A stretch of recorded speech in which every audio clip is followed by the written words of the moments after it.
Hey, feeling young, but they treat me like the OG.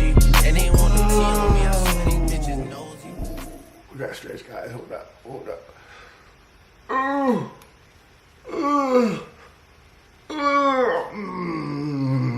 What is good, my people? What's up? This is boy, I got that juice, man, and we are back with another video, guys. This gives me a thought, man. How really strong are them angels? Because it seems like you just be giving them little finger taps or chops and stuff and be knocking them out. Like, that's crazy, bro. Like, the scale of their power compared to God of destruction is enormous. It's gotta be because Wiz did it to Beerus. One tap, out. Come on, man. Who them angels fooling, bro? I guess we about to have a little disturbance going on. About to see why they actually put Goku as the destruction, because they got a big old war coming too. From what I'm reading. Remember when Goku died and he went to fight the dead martial arts, the dead man's martial arts or something like that? And the last person they fought was Pycon. So they brought Pycon back in this fan manga. That's fire. What if we would have seen Pycon in the Tournament of War? Man. But anyway, let's just get into it, dive in right quick and see what's really going on. Last time on Hakai, now a god of destruction, Goku ventured to Sadala to get a feel for the Universe 6 Saiyan planet. There he met Krista, the king of Sadala. After a quick spar, we learned two things. The Saiyan King is a force to be trifled with, and an evil force resides within Goku as he tries to master his new powers. Though the king would take the win, it's worth noting that it's highly likely it's only because our hero is weakened in his new state. As this goes on, what are Frieza and Cooler up to after capturing Janemba in their attempt to form an ancient god to overthrow the current order? This is part 6 of Dragon Ball Kappa Full Color Edition. Catch up with parts 1 to 5 and the history of their special using release photo. In the vastness of space, more or less lost to anyone outside themselves. The Frost Demons vigorously keep up their quest for power. Inside, Cooler mocks his sibling that it seems these never-ending training sessions are becoming too harsh for him. Isn't he getting a little worried? After all, he'll surpass him at this rate. Wouldn't that be quite a disappointment? But on the contrary, Frieza's getting more and more excited the further they push themselves. The limit to their abilities is presently unknown. And after all, the stronger Cooler gets, the more intense their exercises are going to become. So Frieza himself will grow stronger as well, which means those who oppose him will be mere insects in his path. That's when Berry Blue calls out to him over the PA. Displaying her image on a holo monitor, she announces to both demons that they've almost reached their next destination. This gives us our first good look at the reinforced part of the ship designed to withstand their training. While it's not very spacious, it likely has about the same capabilities as Dr. Reed's gravity chamber. I told him, hey mom, I spent 8 years on this degree, but I hate it, and I really want to change jobs. I'm sorry, I know this. Cooler shoots his partner a glance to beckon if he should gather his soldiers. After all, the Armor Squadron, despite that one hiccup where they really should have died, did quite well against those demons in the Makai world. However, there's no need. They're just going to ask that Zuno fellow some questions. On top of that, there's no reason to spend much time at the stop as there is still much to do. Regarding Cooler's men, there's nothing on this planet that could be a threat to any of them. On Zuno's planet.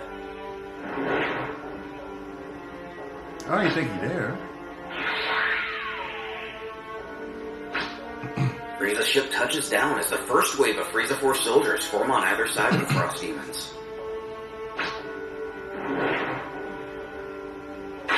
Upon taking a few steps, something alarms Cooler. He questions his brother if he feels that. And he does. There's a very powerful aura here. Something is definitely off and they need to remain vigilant. Previously, there were no formidable warriors on this world.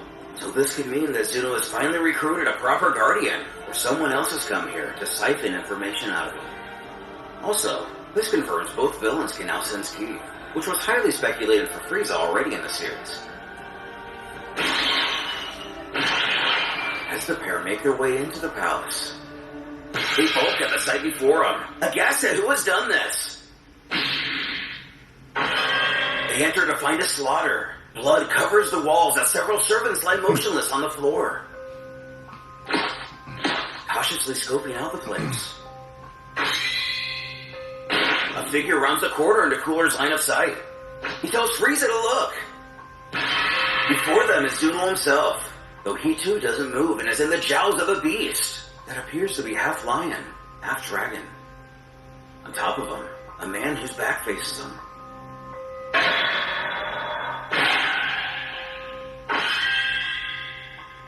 As the three of them catch each other's gaze, Frieza can't figure out what this guy's deal is. His mere presence makes his entire body feel heavy. He radiates an evil, cold, wicked vibration. Concerned, his sibling inquires if he can take him, but he's not sure. He's never felt such intense pressure before. This is no ordinary foe, and without a doubt, he's one of the most ruthless, bloodthirsty forces in all the multiverse. When it spouts out, "Oh, my darling, you don't have to be frightened of me. I'm not here for you. Just this cute little fatty." wasn't though, which isn't quite the personality they were expecting. With a wave and a wink, the creature cheerfully bids them goodbye, pulling out a Yu-Gi-Oh of some kind.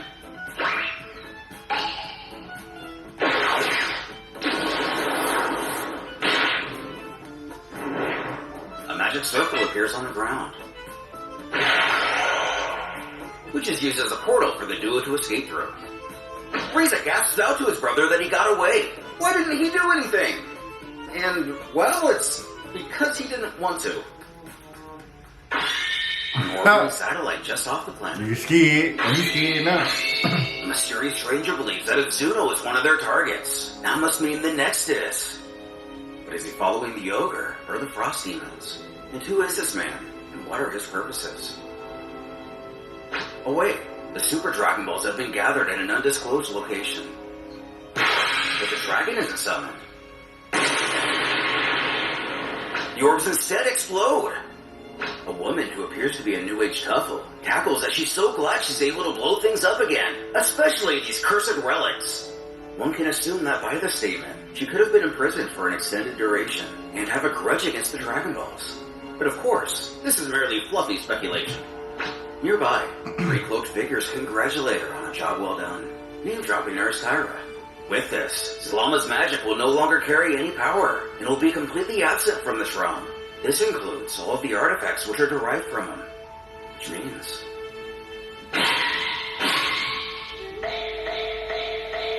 Getting only a glimpse of the shadowy quartet, we can only guess what their intentions are. While a world without the Dragon Balls, of any kind, including ours on Earth, may at first seem to have nefarious purposes, only time will tell. What will this new era, where death is permanent, entail?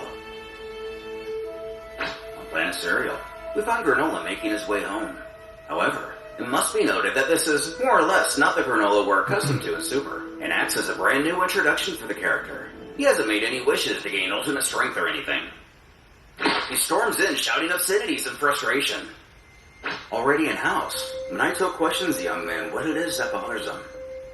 And during his last job, he discovered that Monster Frieza is still alive after all these years. The rumors surrounding his death must have been nothing more than hearsay.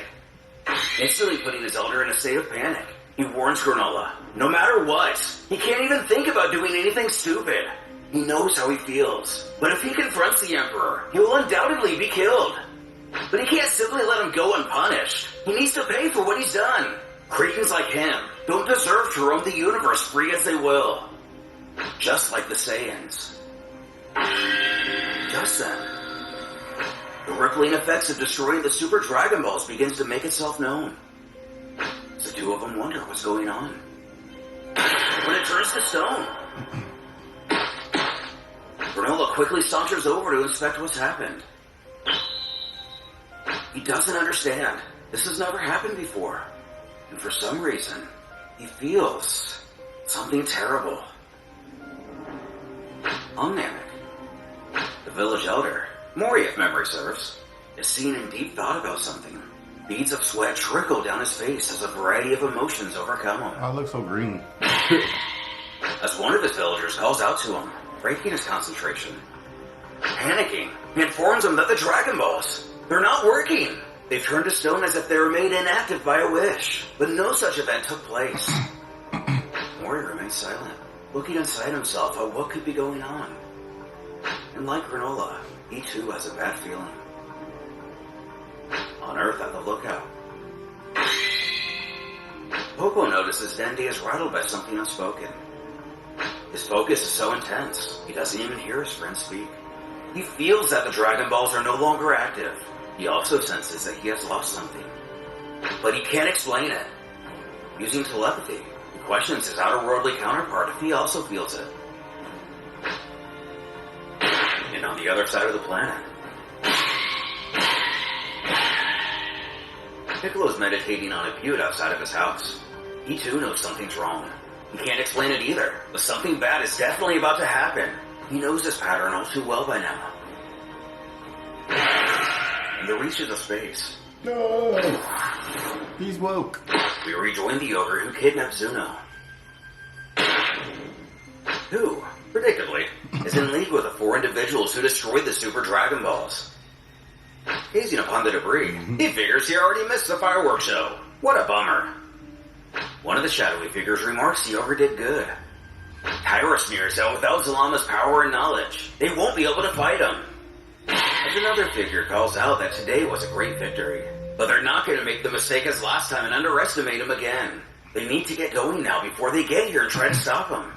Again, leaving us with more questions than answers. But it seems these immensely powerful warriors have had a back-and-forth feud going with another group that's even more formidable. Fighters that make even the modern Frieza cower in fear. A few hours later. Come on, man.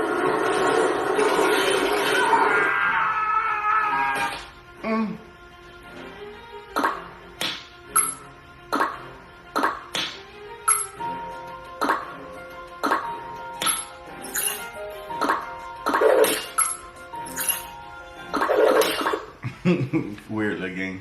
A few hours later. A door opens as someone enters the room.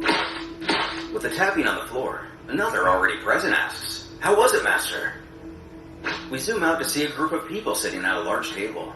The same voice as before can tell just by looking at his face that things had to have gone south, imploring him to speak up on the matter and what the situation is. Said Master replies that it seems they were tricked. The Celestial Mages, rival to the Celestial Guardians, did not return to their realm as expected. They instead went to Zuno's planet and kidnapped the titular soothsayer. Rajan, the great mage of invocations, was the one who took him, the creature we've been referring to as the ogre. They also managed to gather and destroy the Super Dragon Balls. A spiky-haired gentleman mocks, it's like they say, "I told you so," prompting the so-called Master Spout that he did what he was able to. The Guardians were also aware of the goings-on, but without confirmation that the enemies had invaded Zeno's kingdom, they could not take more serious measures. Until the Omni King himself is threatened, the rules are set in stone. Besides, this is no time for accusations and condescending remarks. The situation is extremely serious. Zuno, one of the most valuable sources of information in the entire kingdom of Zeno, has been captured by the enemy, and the most powerful fountain of magic in the entire realm has been destroyed. Things may seem calm at a distance, but this has the potential to become catastrophic. When Spikes quips if he knows who kidnapped Zuno, it means he had to have seen it happening. Why didn't he simply try to stop Rajan? He has more than enough power to stop her. Which, first things first, apparently that ogre's a girl. But the Master states that it seems like his counterpart's primitive Saiyan blood speaks louder than his wisdom, even after all of these years. He knows very well that a battle between him and a Celestial Mage could destroy all of Universe 7. He could never start a battle like that without permission from the gods of said universe. Above all, the Order must stay intact and he plans to respect this ideology. Causing the Saiyan to retort, so instead he chose to lose Zuno before breaking a few rules? He himself thinks he would choose primitive blood rather than what he must believe his so-called wisdom is. This finally causes a third person in the room to interject. He reminds the leader of the Celestial Guardians to not break rules like this. Informing the Master he did well. Master Ansem, who was slain in the first video of this series, would have done the same. But about Janemba, did he manage to find anything out about what happened to him? Was it the doing of the Celestial Mages as expected? Moving to take a seat at the head of the table, he announces he did discover something rather curious. He thought the silence of the Guardians who were appointed to protect him was pretty strange. Ginger, Nikki, and Sancho seemed quite reliable for this position. However, Upon venturing to the Makai world of the 7th universe, he was greeted only by destruction and their dead bodies. They were massacred. By the looks of it, they were no match for whoever did this. So, seeking answers, he decided to give Zuno a visit to find out if it was the Celestial Magus who had done this, as obvious as it seemed at the time. It turns out that his skepticism was rather fortunate. By irony of fate, the thieves of Geneva's cocoon were there. They appeared to be an intergalactic duo in control of a nomadic army, the mortal Frieza, and another by the name of Cooler. Apparently, they had also traveled there to seek Zuno's wisdom. It seemed pretty evident they were not in league with the mages. No, this does little to quell Spike's anger. He shouts out why he didn't at least recapture Janemba. It would have been an easy task for him. Instead of nipping all of this at the bud, he's allowing the enemy to gain unnecessary vital ground. But he's reminded yet again, rules are rules. Mortals, good or bad, are still citizens of the universe.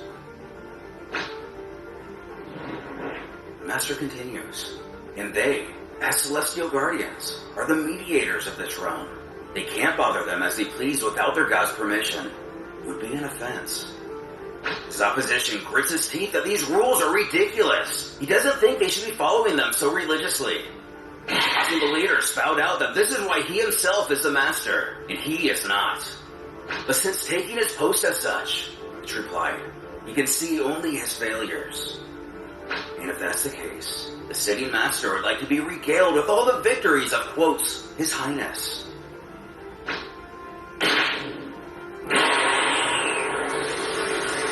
Causing the Saiyan to power up in a bout of anger, at last revealing his face. While at first it seemed this could have wildly been King Vegeta, it's someone else entirely.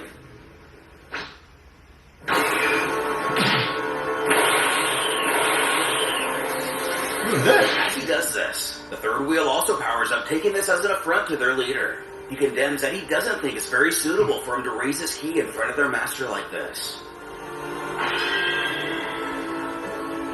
All the two have a brief standoff. Better judgment prevails and the Saiyan controls himself. Although the intense emotions can be understood, it would be best if they spoke about solutions, rather than citing only criticisms. The more level-headed Guardian questions their master what they should do from now on. Though if he may make a suggestion, he believes it's no longer time to be discreet. They need to open the game to the kingdom of Zeno, so the appropriate measures can be taken. The master agrees. They should alert the authorities right away. Zuno's kidnapping and the destruction of the Super Dragon Balls can't mean anything but a declaration of war. At last confirming Python as the master, with the powers that be meddling to rid this reality of Zalama's magic, and succeeding. What could their intentions possibly be? If they merely seek power over the Celestial Guardians, control over the multiverse itself, or is this a problem rooted much closer to home, and our heroes, than it appears? Meanwhile, in the 7th universe, back with our old pals, Pierce and Whis more or less sit around in a huff.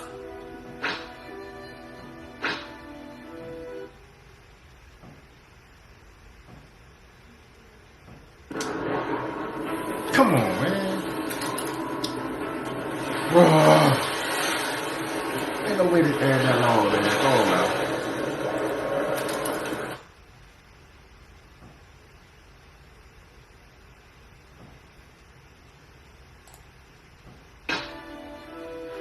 The Angel mutters how Vegeta's been somewhere particular for 2 weeks now, as the Oracle Fish slumbers away. The Destroyer himself claims he hadn't noticed, at least continuing to feign disinterest in the Saiyans. The Angel elaborates how at this very moment, the oxygen aura he casted on him might have already ended. If he hasn't come back yet, he may be in a critical state, or worse. His eternal student scoffs at this. Who cares? He's just a stupid fool after all. He got so jealous after Goku became a god of destruction, got all sorts of new powers that quickly outmatched anything Vegeta himself could dish out. He decided he had to go about this route in his training. When we learn exactly where he's gone, to a realm called the Anti-Life Dimension, the most deadly atmosphere that can exist in the universe. The place where all the garbage that the universe wants to discard to avoid its own self-destruction is sent. It's so bad that even the Destroyers themselves avoid it at all costs, feeling uneasy in the face of the adversity such an environment possesses. Vegeta went there 2 weeks ago. With a sly grin, we suggest that he believes Beerus is a bit anxious. After all, Vegeta spent way more time there than he did his first time. We tells him to stop talking nonsense. That doesn't mean anything. The first time he went there was 1,000,000 years ago. Suddenly, the Oracle fish starts shouting out, "Death! Lots of death!" Although it can't hear him, Beerus angrily shouts to know what he's babbling about over there, rallying for the fish to explain himself. It continues on. Enemies. Very strong enemies. A lot of death. The universes are in danger. The Destroyer hops over to the Oracle to get a better understanding of what he's saying. As another unexpected event takes place. The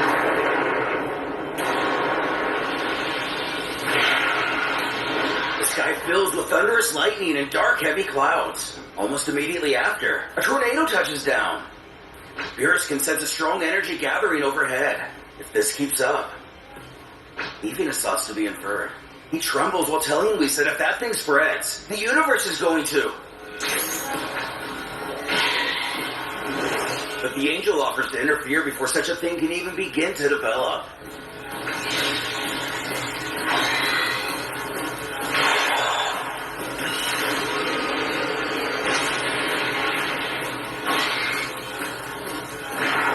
What is that?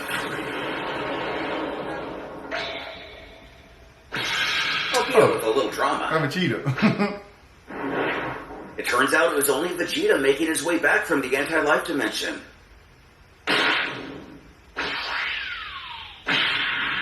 And seemingly just in time. Beerus wonders if this means he must have destroyed that entire dimension. And as outlandish as it may seem, the angel believes that it seems so. Vegeta really has no limits. His attendant informs him that he's going to go take care of Vegeta. Beerus himself should probably leave or else he's going to be late for the meeting. Which he totally forgot about. The meeting of the gods.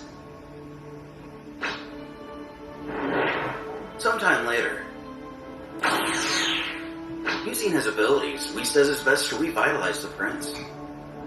He was so depleted of energy, he only had about 5% of his ki remaining. Most of his bones were broken and his organs were severely damaged. If it wasn't for Whis' aid, would have been dead in minutes. All because of this desire to become the strongest. Mortals are fascinating creatures. As the staff begins to vibrate, a call. Something must have happened. But who could it be? At the same time, in Universe 6, we rejoin Goku, who's we back to training with Goku. machine or a similar material. He implores Vados to bring it on.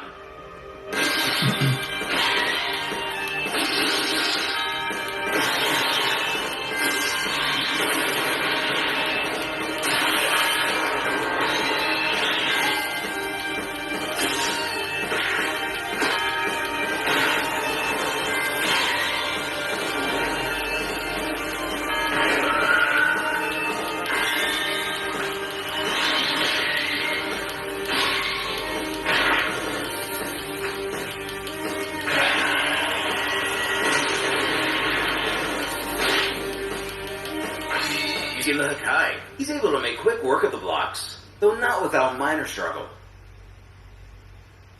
After a few minutes pass, Goku gets cleaned up and takes a seat, planning to continue his destroyer education. Vados goes on to explain, as she told her student before, there are different ways one can use the Hakai, one of which is like an explosion. It can also turn your target to dust or make them completely disappear. In the last 2 months Goku's been training here, he's mastered each way of using the Hakai. It's actually really impressive. It took Mr. Champa around an entire year to do it. Excited, our hero thanks his instructor. Her training has been awesome. However, there's something he needs to know. The essence of energy is destruction. Hence the name. Which reminds him, she said there are differences between the Hakai and destruction energy, but he still doesn't fully understand it. As she explained before, the energy of destruction is just a form of energy, while the Hakai is a product of this energy. It's like his Kamehameha, which is a technique derived from Goku's ki energy. In other words, energy of destruction is the tree, and the Hakai is the fruit it bears. The same concept applies for Goku's regular ki. Well, that's used for everything from flying and moving faster. It's also used for a variety of ki-based attacks. Like regular ki, energy of destruction also goes on to be other things, Hakai being one of them. There's also like what Mr. Vegeta and Mr. Top do. Since neither are technically an official destroyer, they can only use a simulation energy of destruction that doesn't compare to the real thing at all. It's really nothing when standing against the genuine energy of destruction that true Hakaishins have. Little mesmerized, our hero believes he's kind of beginning to understand. But he still doesn't get why energy of destruction is so different from his normal ki, and why it makes him feel, well, bad when using it. It's also really hard to control. Indeed, destruction energy and common ki are very different. They're also different from divine ki or the simulation destruction ki that some warriors are able to produce. That's because the real destruction energy is a living energy. But a living energy? What does that even mean? Vados further elaborates that after being inserted into a host, the destruction energy takes the shape of a spiritual being. It's like if the energy had its own consciousness and will. What's she mean? Does this mean there's like a ghost inside of them? No, and not any more comforting. Demon would be more accurate, since the destruction energy is purely bad. Destruction and negativity. This is why it feels bad when using it. And what's worse, that being in Goku's body also wants to conquer Goku himself. Our hero begins to speculate that this must have been what happened when fighting against the King of Sadala, wasn't it? Which was exactly the case. To keep the destruction energy under control, his body subconsciously uses his normal ki. The more he can control his destruction energy, the more he needs his ki to keep it under control. It acts as a fine balance. In his fight against King Krista, he had less control of his destruction energy. Ergo, he could only use a small percentage of his total power. And as he pressed Goku, Goku used a bit more than he should have, and it caused him to lose control and become possessed. The Saiyan starts to understand more and more, but he's getting better controlling it since that fight. That means he can use more of his new powers, doesn't it? And that's correct. Much more. When he fought against the King, the overall power he could access was far less than what he could when fighting Jiren in the tournament, for instance. But now, the power Goku can use without losing control is larger than the one he had before becoming a god of destruction. If he were to take on Krista again, Vados has little doubt that this time he would arise the victor. And to be honest, she thinks he's the 5th most powerful god of destruction in the multiverse. All stuff Goku is happy to hear. He wants to get even stronger though, so he asks if they can keep training. As much of a relief it is that this new destroyer is so much different than Champa, Vados is afraid that her student has forgotten about the meeting of the gods. It's going to begin very soon. They better get going or else he'll be late. Starting him back to reality. Sounding a bit familiar, he totally forgot about that. And truth be told, he doesn't really want to go. He doesn't want to wear those silly clothes and doesn't even know what to do when he gets there. The angel goes on how the gods gathered to do many things. One of them being the discussion of important matters throughout the universes. They exchange ideas and experiences among other things. But in reality, the angels don't get to attend these meetings to let them enjoy themselves, usually resulting in them playing foolish games the entire time. Which doesn't sound all too bad to the Saiyan. If that's the case, maybe he can fight someone over there. Changing his tune altogether. He's ready to go. That's when she gets an unexpected call. Just like Whis. What could be going on that requires the attention of multiple angels? She decides that since he doesn't know how to get to the location of the meeting, she'll just have to take him there as fast as she can. But she has to see the Grand Priest immediately.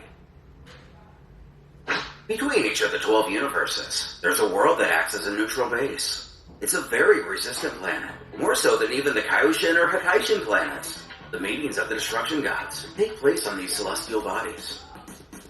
Touching down, Helez taunts Liquor to just give up. She's the best shooter in all 12 universes. Though he gives it back claiming, "For now, Helez, for now." As the two of them are, generally speaking, on the west side of the planet, Scissor stands to the very east. He thinks to himself that the only reason he lets them use him as a target is to show off how fast he is and how powerful his shield is. As one of the arrows makes its approach, he's able to dodge at the last moment. Judging by its key, that had to be one of Liquor's. And Just as he thinks this is getting boring, a loud crack echoes between his ears. So they cutting up, huh? As Celeste is able to make contact with hers. It was so accurate, it didn't even hit, let alone destroy anything in its path. Citra himself didn't even notice it coming. And it was so strong, it cracked his shield, one of the most resilient among the gods. Nearby. It looks like Rumshi and Moscow, or Mule depending on your preference, challenge each other in a sumo match. And enjoying a class, Iwan chats with Jin and Arak. He tells them that it's been nearly 1,000,000 years since his last haircut. What do they think of it? However, their body language alone tells us it's nothing good. Then we find Beerus, who's screaming at Quatella that this time he's going to win. Who replies that he doesn't think so, as they're in the middle of a fierce arm wrestling competition. In the back, Belmont calls dibs on Quatella next. Or rather, correcting himself, he has dibs on the wink-wink winner. Not taking They're going hard over there, huh? Beerus sneers for Belmont to shut up. He's got this. As the match rages on. On second thought, the Clown God kind of hopes the two just keep struggling. He's a little tired today. Something very specific garners their attention. Goku. A voice remarks, "Geez, Miss Vados really left in a hurry." The newest member of the God of Destruction family has arrived. Like before, he wonders what the heck he even does here.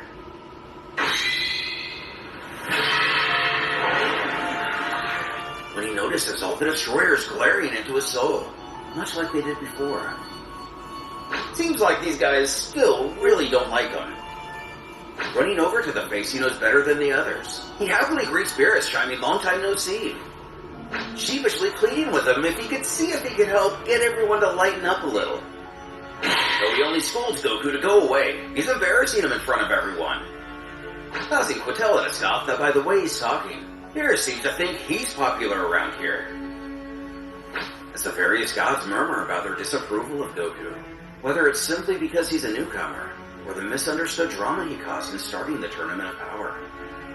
He tries to get everyone to calm down. He didn't even choose to be a destroyer in the first place. They were all there. Zeno forced this upon him. Rumshi scoffs at this claim, like he's just been licking Lord Zeno's boots for no reason. Though with a softer heart, Iwan does his best to take Goku's side. What's in the past is in the past. They're all friends here. Goku's one of them now, so they should all try to get along. Velez agrees. She, for one, is merely grateful to have a handsome man here for a change. These meetings are usually a horror show. Citra continues with his charge for unity. He insists that they all stop this hostility at once and get off on the right foot. They must offer their newest colleague a warm welcome.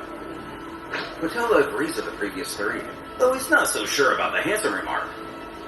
But given events prior, he doesn't much care for this Goku character, even going as far to call him an idiot. But he can't stand the cowardice of teaming up with some of these other gods just to bully him. Beerus tapping his nose at the idiot comment.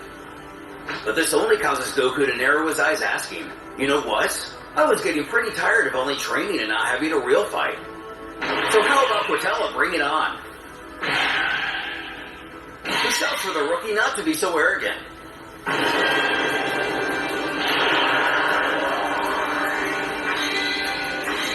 Before they can begin, a blinding light fires through the clouds. Goku questions Beerus if he feels that too. And he does. Whoever they are very powerful. Revealing Pycon as the Death Beerus. He bellows out to the gods of destruction that he needs to speak with them immediately. As they all stand in attention, Pycon turns his gaze onto our hero, uttering, You are the Saiyan, Son Goku, am I right?" Calling out Goku in particular, what could the leader of the Celestial Guardians have in store for the newest God of Destruction? Is his presence here related to the Grand Priest contacting Whis and Vados, likely all the angels? Or does he have a score to settle? Oh, come on. So I hope y'all guys enjoyed that video. It's getting, I ain't gonna say it's getting very good. It's been good, man. We in it, man. We in it. Bro, it was so fire how they about to welcome Goku with a fighting match. That been fire. Oh man, they always messing up the good parts, man. But it's good to see what's the big problem is. I think you got a war or something about to happen. We gonna keep going with this, you heard? Don't forget to like, comment, subscribe, run it up, and see you in the next Said he video. put some money on my head, I guess we gon' see. I won't put no money on it.